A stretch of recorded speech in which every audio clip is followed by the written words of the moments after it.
Sa isang tahimik na maliit na estasyon ng tren, may isang munting tren na nagngangalang Timo.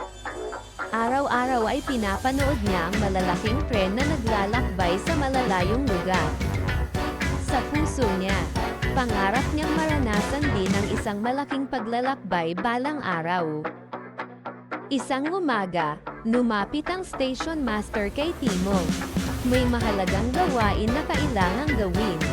Kailangan niyang maghatid ng mga suklay sa isang maliit na nayon na nasa kabila ng malaking bundok.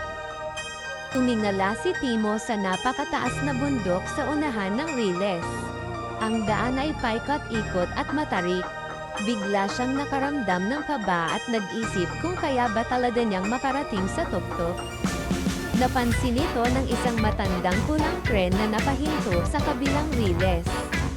Ngumiti ito at sinabi, "Huwag kang matakot, Timo. Lahat ng malalakas na tren ay nagsisimula sa unang pag-akyat." Huminga ng malalim si Timo.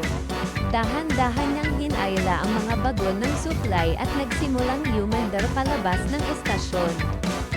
Nagsimula na ang kanyang unang malaking paglalakbay. Habang tumatakbo sa riles, dumaan si Timo sa isang magandang kagubatan. Lumilipad ang mga ibon sa itaas at kumakaway ang mga puno sa hangin, tila sinusuportahan ang kanyang paglalakbay. Hindi nagtagal, nagsimulang umakyat ang riles sa gilid ng bundok. Paunti-unting bumigat ang pakiramdam ni Timo habang pinipilit niyang akyatin ang matarik na burol. Sa kalagitnaan ng pag-akyat, bumagal si Timo. Lumalakas ang pagbuga ng usok mula sa kanyang makina. Sandali siyang nag-alinlangan kung kaya pa ba niyang magpatuloy. Ngunit bigla niyang naalala ang sinabi ng matandang tren. Lahat ng malalakas na tren ay nagsisimula sa unang pag-akyat. Dahil doon, nagkaroon siya muli ng lakas ng loob. Buong tapang na itinulak ni Timo ang kanyang sarili paakyat. Umikot ng mabilis ang kanyang mga gulong at mas lumakas ang kanyang makina. Hindi siya sumuko. Habang papalapit siya sa tuktok ng bundok, nakita niya ang isang malaking madilim na lagusan. Tahimik at misteryoso ang loob nito, at tila walang katapusan ang dilim. Ngunit hindi na umatras si Timo.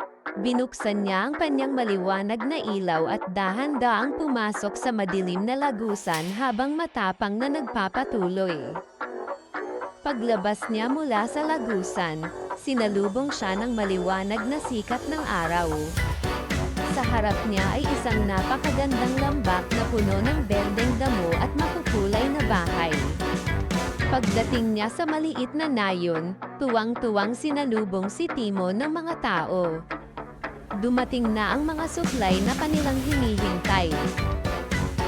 Matapos may hatid ang lahat ng kailangan ng nayon, nagsimula nang bumalik si Timo sa kanyang estasyon. Mas magaan na ang kanyang pakiramdam at puno siya ng saya.